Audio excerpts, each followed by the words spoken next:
আর আমাদের নেতা সালাউদ্দিন সাহেব ভারত থেকে আন্দোলনের মনিটরিং করেছেন। জাতিসংঘের অনুসন্ধান করেছে, জাতিসংঘে ইনকোয়ারি করেছে জাতিসংঘ, 1400 লোক মারা গিয়েছে আর আমাদের বিএনপির লোক 48 জন।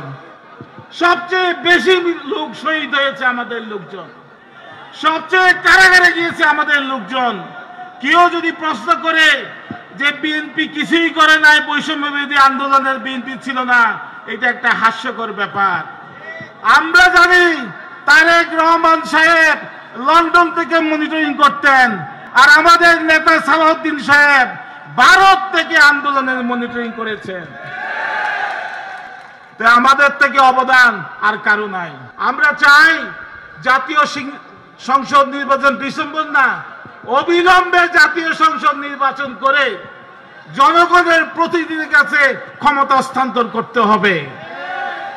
আর না হলে বিএনপি বরাবরের মতোই আন্দোলন সংগ্রাম চালিয়ে যাবে এবং আমরা জাতীয় সংসদ নির্বাচন নিয়েই ঘরে ফিরবে ইনশাআল্লাহ।